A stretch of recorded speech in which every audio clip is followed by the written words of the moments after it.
الرحمن الرحيم. அமைதியான உள்ளம் என்பது அளப்பரிய அருட்கொடையாகும். அமைதி என்பது வன்முறை சாராத, சண்டை சச்சரவு இல்லாத வாழ்வை குறிக்கும். தனி மனிதனாயினும் சமூகங்களாயினும் நாடுகளுக்கு மத்தியிலாயினும் அனைவரும் வேண்டுவது விரும்புவது அமைதியே. மனம் அமைதியாக இருந்தால் சிந்தனையும் சிறப்பாக இருக்கும். பதற்றமோ படபடப்போ இருக்காது. அவசரப்பட மாட்டோம். பொறாமை, வன்மம், கோபம் இருக்காது.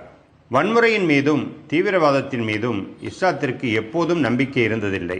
காரணம், வன்முறையால் நிலங்களை ஆக்கிரமிக்க முடியும், வளங்களை கொள்ளையடிக்க முடியும், ஆட்சியை கைப்பற்ற முடியும். நிச்சயமாக மனித மனங்களை ஒருபோதும் வெல்ல முடியாது. இருவர் சந்தித்து கொண்டால் இருவரும் கூற வேண்டிய முகமன் என்ன? அஸ்ஸலாமு அலைக்கும், உங்கள் மீது சாந்தியும் அமைதியும் உண்டாவதாக. அதற்கான பதிலை அடுத்தவர் எவ்வாறு கூற வேண்டும்? வலைக்கும் அஸ்ஸலாம், உங்கள் மீதும் இறைவனின் சாந்தியும் சமாதானமும் உண்டாவதாக. வாருங்கள், அமைதியை பரிமாறுவோம்.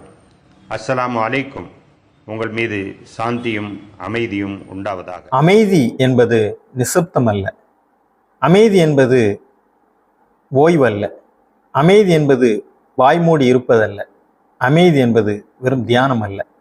அமைதி என்பது நம் உள்ளம் அமைதி அடைந்திருப்பது. எத்தனை பணிகளில் இருந்தாலும், எத்தனை ஓட்டத்தில் இருந்தாலும் நம் உள்ளம் இளைப்பாரி கொண்டிருக்க வேண்டும். இதைத்தான் திருமறை மிக அழகாக சொல்கிறது.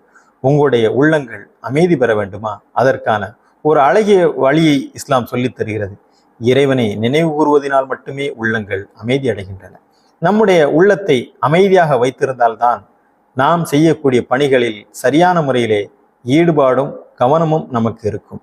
மனதை அமைதிப்படுத்தும் போதுதான் உடலும் அமைதியாகிறது.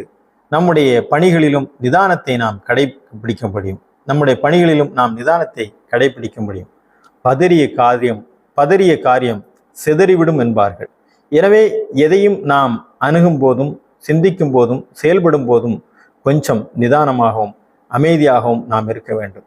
இங்கே தனிமனித அமைதி, சமூக அமைதி, பொது வாழ்வில் அமைதி என்ற கட்டங்கள் இருக்கின்றன. இந்த அமைதியை நாமும் பெறுவதுடன் மற்றவருக்கும் அந்த அமைதியை தர வேண்டும்.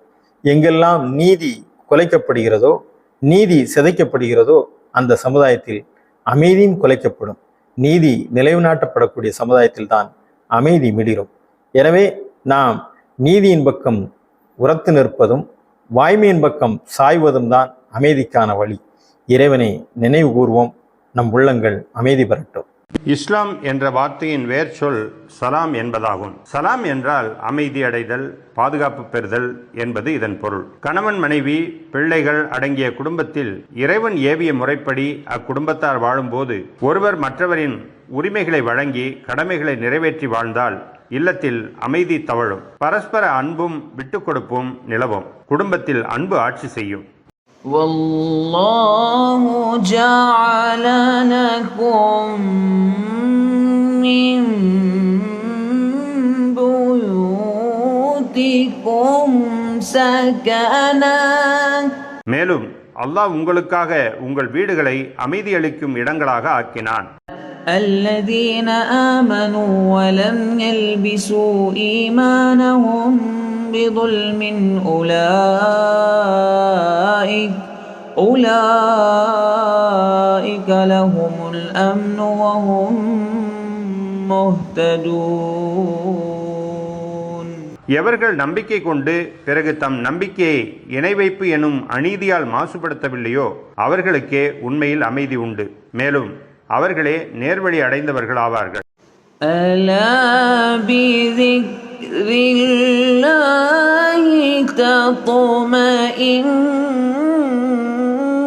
القلوب.